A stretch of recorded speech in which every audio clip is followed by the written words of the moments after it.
Hello and welcome to the Tell Not Show. I'm Kirsha Fox, author of the Deception and Justice series. I am a homeschooling mom to four, gamer, and reader. My co-host Julia J.K. Allen can't join us tonight, but our guest is Jenny Allen. Jenny Allen works as a full-time RN in a step-down unit and is also an award-winning author and artist. Her current work focuses on redefining the supernatural with a scientific lens while exposing the humanity of monsters. Mental health is an element close to her heart, and she infuses it into her vivid style of writing to create dynamic and relatable characters. We're so happy to have her. Welcome, Jenny. All right. So, Jenny, can you tell us a little bit about your writing journey? What got you started and why? So it started pretty much in high school. I was always an artist. That's been forever my thing. Mm-hmm. But in high school, I suffered a loss of a very close friend of mine, who unfortunately took his own life. And Oh. I had to find a different outlet because art wasn't enough for that. I started writing poetry, and then I kind of drifted away for it for quite a while and found myself as an adult in a very isolated place with not a lot of outlets. And I just started writing, and it just came like Blood Lily was written in. Once I had done all the research prior to that, I wrote that Blood Lily in maybe a year. Mm-hmm. And the story just kept going. I'm working on book 6 in the main series right now. Good job. Yes. It is funny that like it's almost like a need. Like eating, breathing, like that creative outlet, it just pours out of you when you have a story you need to tell. Oh, absolutely. Like it's dark, but I have called writing my emotional cutting before Mhm. when I just have to get things out, yeah. Yes. Oh, I forget who said it, but they're like, writing is easy. You just pull up to the computer and start bleeding. Yeah. Yep. Ernest Hemingway. Yeah. Oh, yes. There you go. I knew it was one of the big ones, but my brain is just kind of full of holes. Oh, I did it on a wood burn sign. That's why I know. Well, that'll do it. Yeah. All right. So, what genres do you write? I write in pretty much one world right now. So it's the main series is supernatural forensic thrillers set in modern day, and right now I'm also doing a novella series that predates it, um, focusing on two of my main villains, and that's more supernatural historical fiction, but still set in the same world. So it's a Yes. lot of fun. I have so much respect for anyone who can do historical anything. Like, it takes so much research to be completely accurate, like down Yes. to what wording would that person use? Would they know that word? Would they use it that way? What phrases did they use? How did they Yeah. dress? Oh There's yeah, so yeah. many, a million tiny details to get it just right. Because last thing you want is an anachronism. Yeah, that, and I tried to base it all on real people as much as I could. Oh, So it was a lot of personal yes, research and stuff, especially around Vlad Dracul. So yeah, it was a lot. yes, and trying to separate like the myth and the legend from like actual historic, like what did we actually know, not what Yeah, was said. I imagine. and that's very tricky too because a lot of it was very uncertain whether they were actual events or it was like political slander. Mhm. And it's very divided. So you kind of have to pick a lane at one point. But I tried to stay accurate to dates and events and stuff as much as possible too. So Mhm. What drew you to those genres? I've always loved the supernatural. Mhm. I just feel a connection with it. And I love science as much as I am an artistic person. I am very science based too. And so I wanted to combine those two things, Mhm. like the show Supernatural and the show Bones.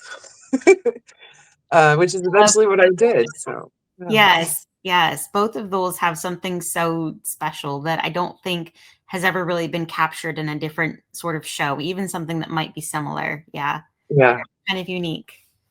yeah. And I love exploring those characters and like the psychological effects of the different supernatural elements. Mm-hmm. has been a lot of fun for me. I love delving far beyond the surface, always.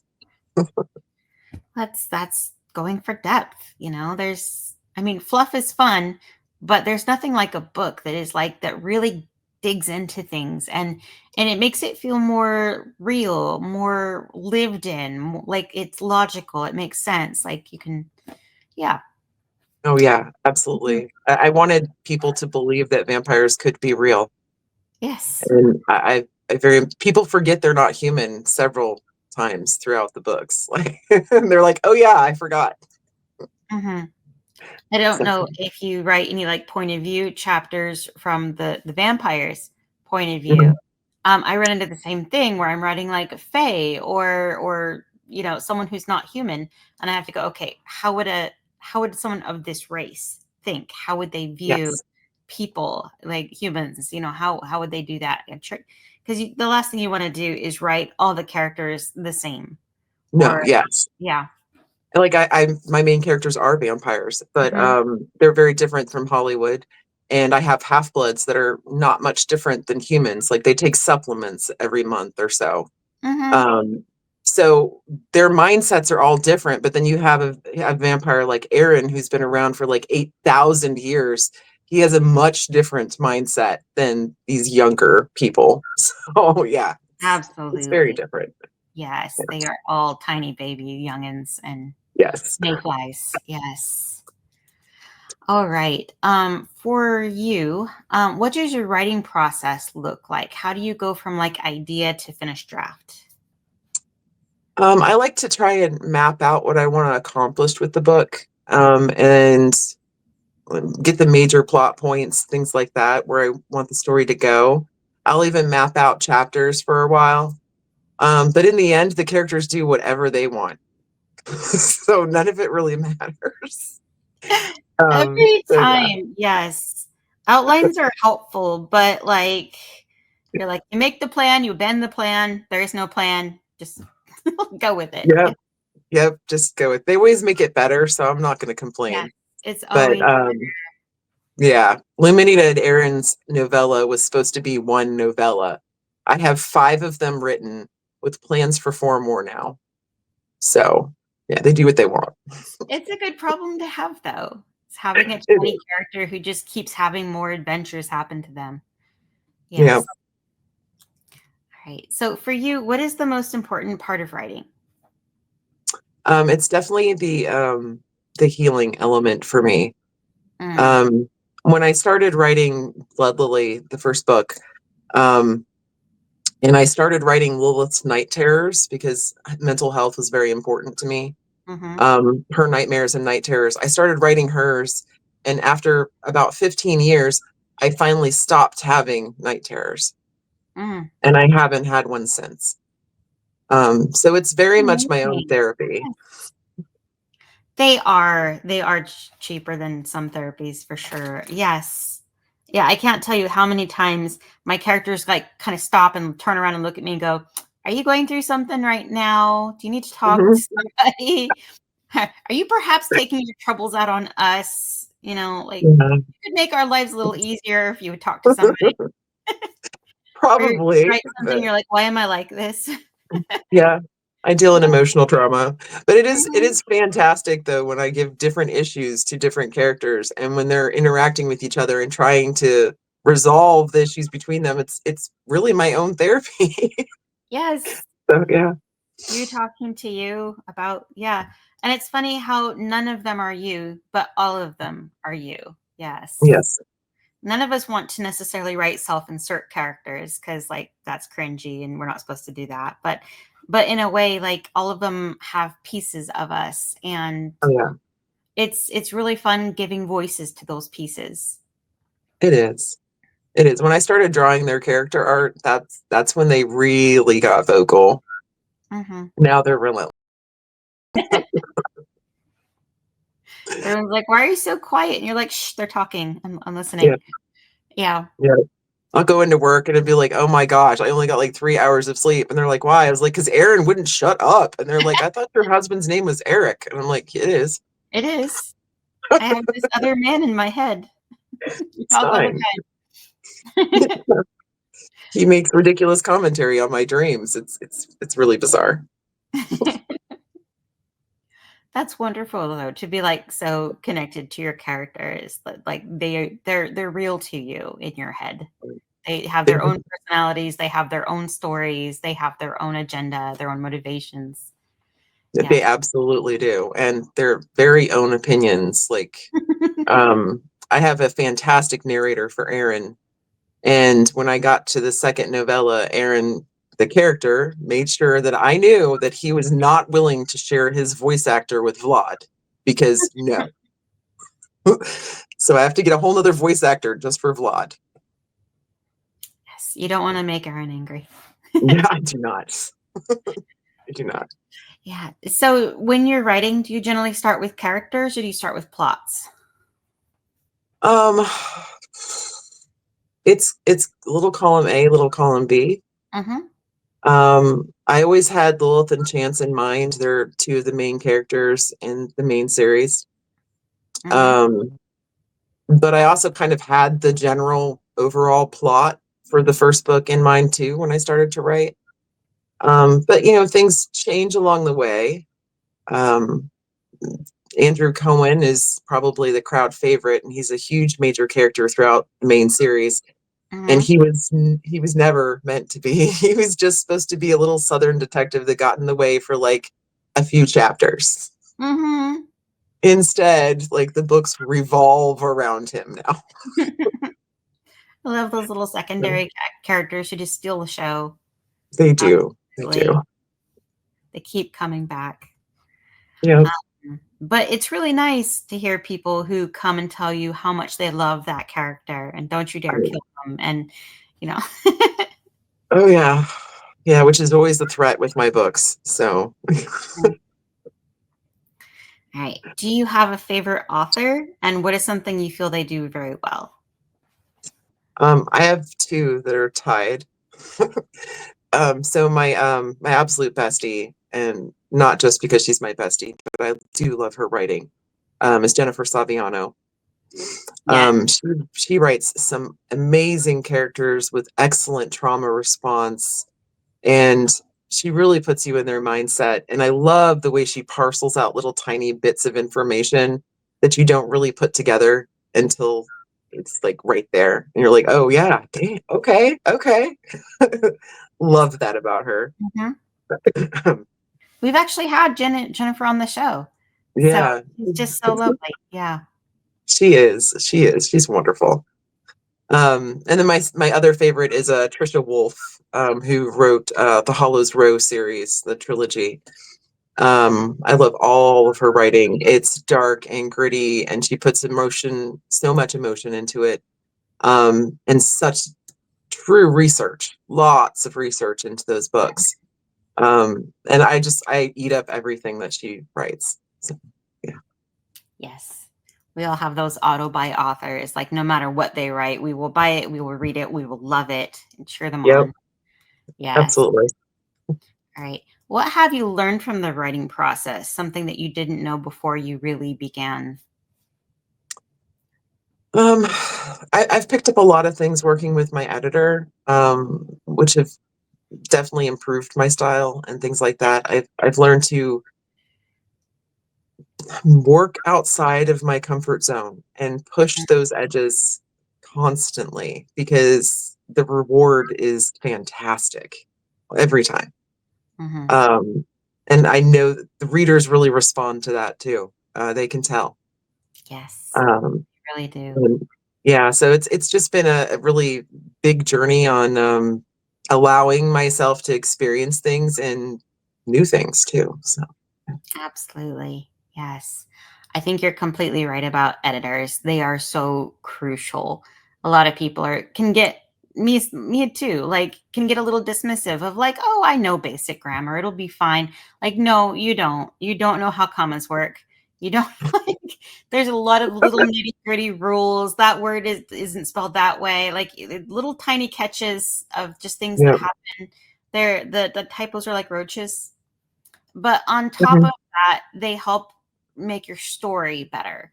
You know, Yeah. they point out the small things or where you didn't put enough description or enough feeling, or just a good editor is someone you gotta hold on to.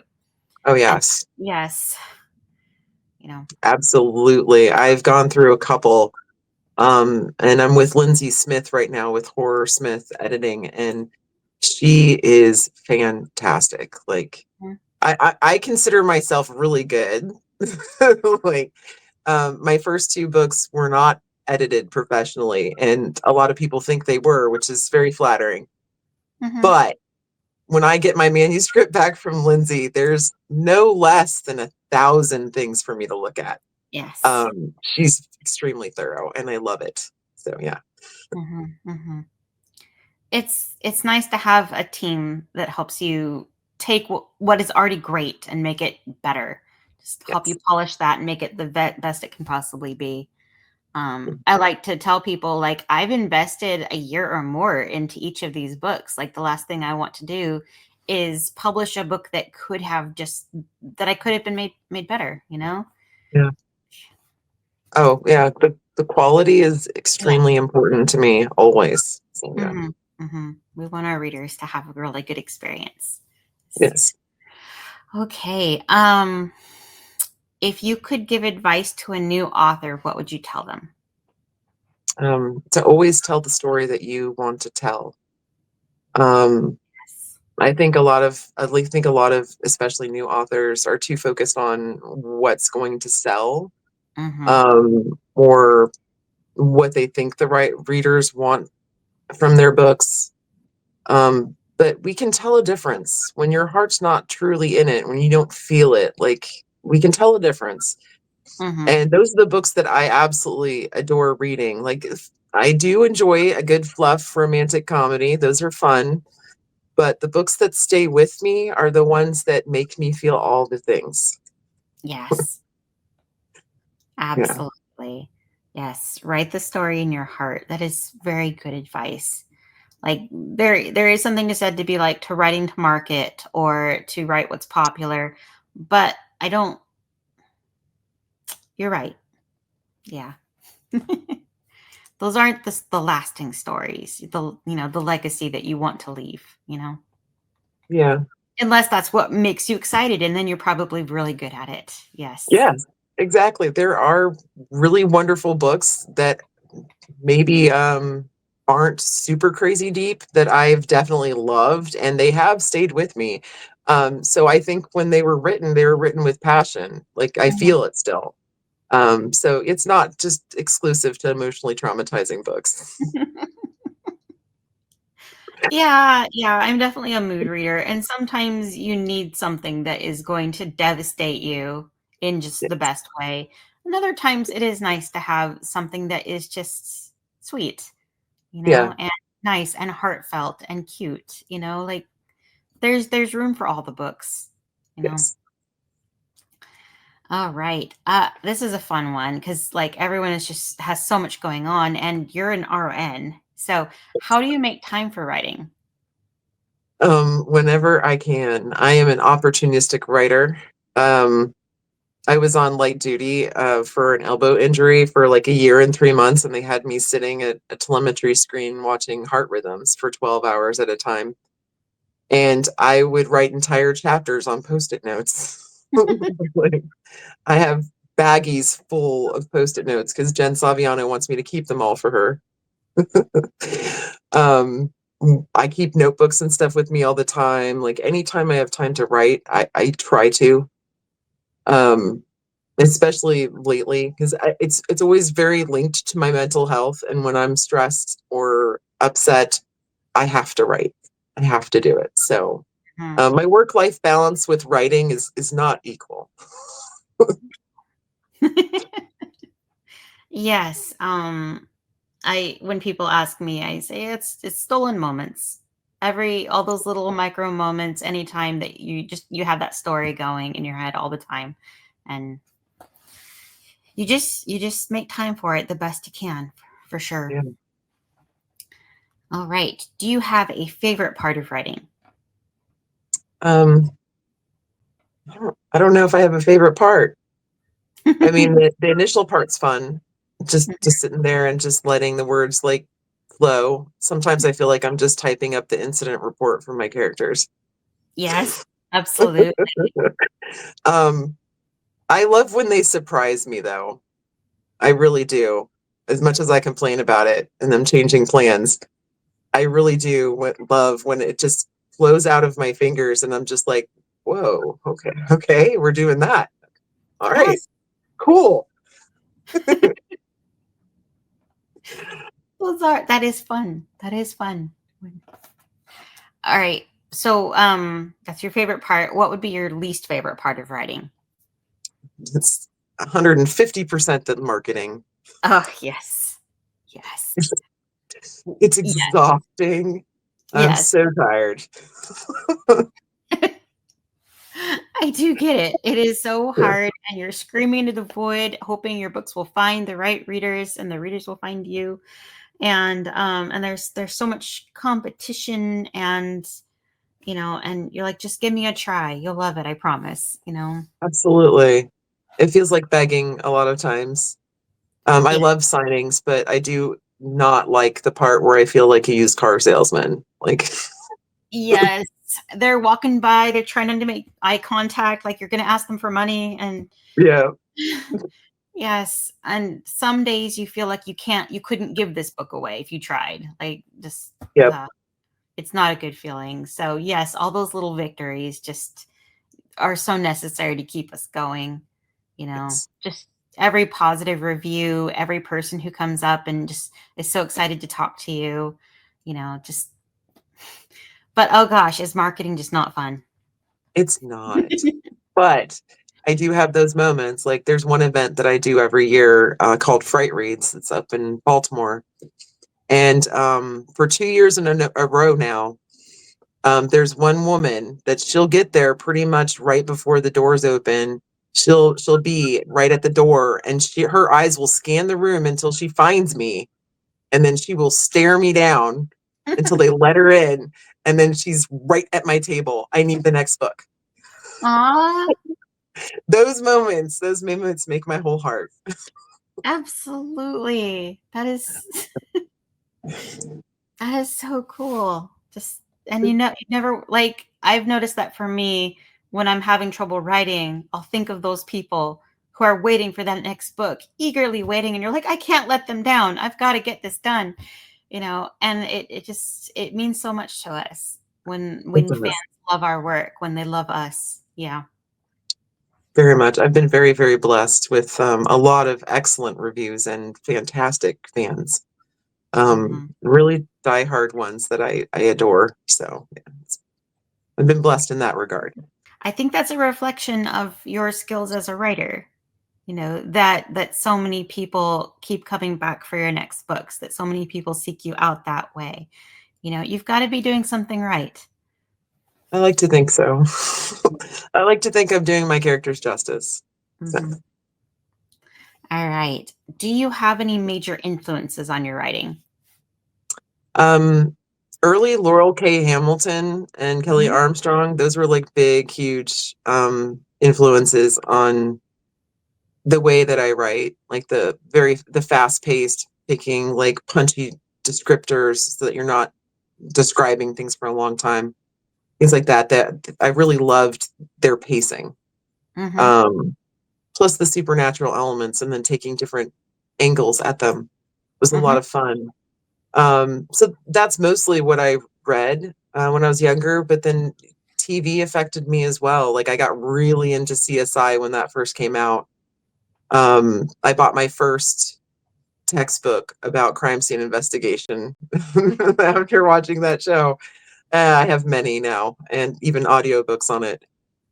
So I took forensics in college too when I was in college for nursing. Mhm. Um, so I use all of that, all of the loves that I have, and pour them all into the books. Mhm. Mhm. It's funny all of the research rabbit holes we find ourselves in. It's just I'm like, sure I'm on all the lists. yes. I'm just a writer, I swear. I know. I actually type that in the search engine. I try to do that at least once a month. I am just an author. Search. That's not a terrible idea. I'm sure Yeah. someone's wondering why I typed in how much blood can you lose before you die? Oh yeah, yeah, yeah. What happens? The most famous one everyone likes me to bring up is what happens to eyeballs in during a fire. Mhm. Yeah, or the training programs for the FBI at I Quantico. Yeah, accidentally started like a Facebook war when I asked, I'm like, does anyone know the answer to this? If I had an eyeball in a jar, would it float or sink? yes, And I've seen that like one. the comments just blew up of people arguing about like, would the eyeball sink or float, or what kind of eyeball, what's the solution, is the eyeball injected, is it preserved, and would it float eyeball up, like the iris up, or would it float root up, just like, yeah, it was a lot of fun to watch, but I just decided not to have an eyeball in a jar, like Yeah, it's easier just to write it out. yeah, it's fine. Yeah. Yes. Our Google searches are very fun, Oh yeah, or our textbook choices. yes, that too. Yeah. Yeah. All right. So, what would you say has been your most significant writing victory so far? Um, it's definitely been the love I've gotten from fans. Hmm. Because that's what really keeps me going. Um, especially Jen Saviano. I know I've brought her up a couple times now, but she really is like my Oh, absolute best friend. many times if you want And to plug her. Yeah. she's actually my primary test bunny. Hmm. So after I write every chapter, it gets emailed to her and she reads it. And she keeps me motivated and keeps me my spirits up, keeps imposter syndrome at bay. It's critical. So, I mean, as wonderful it is, like Blood Lily did win an award, which was really cool. It won first place in the Chanticleer International Book Awards for paranormal thriller. Ah, Um, congratulations. Yeah. Thank you. And Rose of Jericho, the second one, was a finalist for the same award. Um, so, I mean, those are really cool, and it makes me feel good. But it's really the response from fans, especially when they reach out and personally message me. Hmm. Even when it's in anger, which it How frequently dare is. you? Yes. Yeah. You Yeah. elicited enough emotion in them that they had to message you about it. Yes. I pretty much broke a couple of my test bunnies, or beta readers a few Hmm. times. One very recently with the beta read of book 5 that's coming out in August. So she was not happy with me at all. Oh yeah, I know. Or like, I'm gonna close this book, and when I open it, that better not still say the same thing. Yeah, she's like, you did not just do what I think you didn't do it. You didn't do that. Undo it now. Yes, absolutely not. Yeah. Yeah. Uh, that's what, it's part of the story, though. It's the story that you have to tell. Yep. It's always what the story demands. I don't ever do anything just to do it or to shock people or anything else. Mhm, mhm. Every single thing is crucial to the story. So Yes. All right. Do you ever deal with writer's block? I've been pretty lucky and Mhm. I haven't really. Sometimes I'll get out of my rhythm or out of my groove and I'll go back and edit until I get back to that point. And by that point, I'm usually back in it and just fine and keep going. That's how I do Um, it too. so Everyone's like, "Don't edit as you write," and I'm like, "I have to. It all helps the me get time. back into that mindset. It helps me pick up." Yes. Yes. Yes.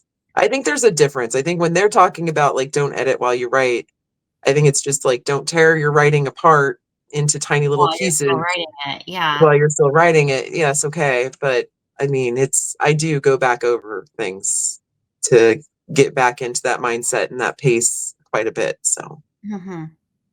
yeah. I often, like, leave little brackets of, like, they have a conversation here, and then I keep going, so I don't get hung up on some, like, a detail that I'm stuck on, or, like, and then this guy whose name I haven't figured out yet, I put, like, insert name here, like, shows up. I'm like, just But See, yeah, you develop your own little tricks for like just keep going, keep that ball rolling, how to get back into it. Yeah. yeah, I've have friends that do that, that write that way, and they can skip scenes and stuff. I can't do that. My characters won't let me, because everything could change with that one conversation, and I don't know what's going to happen after that. So, I have to stay in the moment. And there are moments like, the other day I had a part where one of my characters, Eileen, had to give Tim a nickname because he already had two for her. She needed one for him, and I couldn't figure out what it was.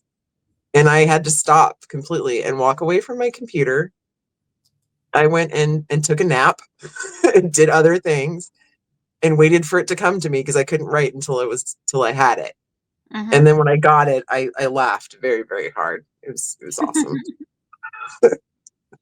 It's a wonderful supernatural reference. Mm-hmm. No, I love that. Sometimes you do just need to go refill your well, get some sleep, take care of yourself a little bit, go listen to some music, watch a show, read something Yeah. inspiring. Yeah. Yeah. You need to fill it before you can draw from it. Yeah. That's great. All right. So, have you ever been given advice that just really doesn't work for you? Hmm. There's quite a few, but Yeah. the one that bothers me the most when it comes to writing is dialogue tags. The whole Mhm. thing of only using said and asked as dialogue tags is infuriating to me. I completely agree. It is Like, there are so so many boring. awesome words you can use.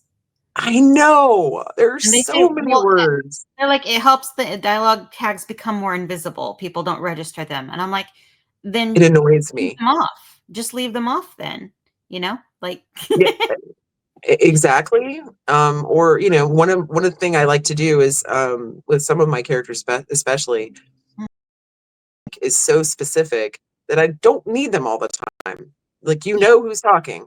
yes, It's yes, okay. yes. Now, But I mean, finding different creative ways. I have beta read for people who like went way overboard with the dialogue tags. And on a few I had to flag. I'm like, that doesn't you're misusing this. Like this word means to say it softly and they're obviously excited. Like you have to know what the dialogue tag means. Yeah. Retorted means to say something back, like snappily, Yes. you know? Yeah. I'm like, so they're not retorting to anything. You need to use them appropriately. And that's why we have beta readers, right? To find our little Absolutely. mistakes and keep us consistent. But absolutely, I love it when there's a lot more vocabulary in a book than just said and asked. And oh, and heaven forbid you use one too many adverbs. Yeah. I mean, I try to limit them, and Mm-hmm. I'm very conscious when I use them, but I Yeah. do use them because they are important. Yes. If there is a more precise verb, use the precise verb. But Yeah. sometimes we do things in an unexpected way. You Yeah. can. So sometimes the adverb is the correct way to present it. And, like we shouldn't be afraid of them, I think. Yeah. And I feel like flow is the most important thing. So Yes. whatever's going to make that happen, I'm here for it. So Yes. Keep it flowing. You don't want people to stop and notice. no, I'm going to Absolutely. keep them in that moment. I love it. All right. Well, do you want to show us your covers? Maybe tell us a little bit about your books? Sure. I have my two novellas here. Well, one is out right now. So this is Draga and the Savage. So this is the start of Aaron and Luminita's journey, um, Mhm. set in 1241 Romania. The second one is getting ready to come out next Saturday. And that's Draga and the Savage Dracul, Mhm. um, which picks up about 200 years later and also introduces Vlad Dracul into the story. He's probably one of the best villains I've ever written. Oh, that's exciting. In the main series, which is contemporary and they're supernatural forensic thrillers, there's Blood Lily. Mhm. Um, that's book one. Rose of Jericho, which is book 2, and they're not small books. Mm-hmm. They're much bigger. The Lotus Tree, which is book 3, and my personal favorite so far is Ghost Orchid, which is book 4. Mm-hmm. In this one, I leaned completely into point of views, and all the characters have their own points of view. So there's 11 of them in here, and it's magical, and I love it. Mm-hmm. I also have a lot of point of view characters in my books. Like it's tricky, a tricky balance to strike to make sure that everyone has their voice at Yes. certain points. But when you pull it off, it just really creates a very rich tapestry of the different, views. Oh yeah. Like I got so much deeper into those characters' heads, and even the villain POVs, like they Mm-hmm. were so much fun to write. Some of them I struggled with, and I had to like set mood music to really get into their heads, because there was one villain in particular who's very nasty, and it was very difficult to get into his mindset, really. Um, so that one was a challenge, but pretty much all the others came very naturally. But I love the way the story just flowed through different perspectives. Like it's one continuous story, but from all these different angles. This is Mm-hmm. awesome. Where can readers find out more about you and your books? Do you have any social media that you're really active on? Pretty much all the social media currently. If you just look for Jenny Allen Books, pretty much Mm-hmm. anywhere you'll find me. I try to stay active. Some days it's a struggle. I just want to turtle. But Mm-hmm. the biggest place to find information is jennyallenbooks.com. So I have all kinds of information there, not just on the books, but on the audiobook projects that are going on right now, for both the first novella and the first book in the main series. Um, the novella will be a duet, and Blood Lily book 1 is 5 narrators, so like a multicast, Mm-hmm. which is amazing. It's a wonderful cast that I've managed to put together. There's also soundtracks on there that match up to the printed books that tell you the page and paragraph number to start each song. Those are fun. Yeah. Um, and then there's a store too where you can buy like signed copies and things like that. Different cool swag and character art. Awesome. Awesome. Thank you. Yeah. Right. Well, again, thank you so much for being on the show. And thank you also to the listeners. And join us next week for our next guest, as usual. And remember, there's always more than one way up a mountain.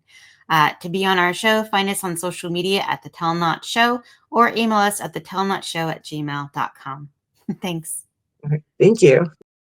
Thanks again for listening. If you enjoyed the show, consider subscribing and liking. We appreciate all the support. Julia J.K. Allen is an author, editor, and coach and can be found at hijinksrudder.com. Kirsha Fox is an author, avid reader, gamer, and mother to 4, and you can find her at kirshafox.com. Thanks and see you next time.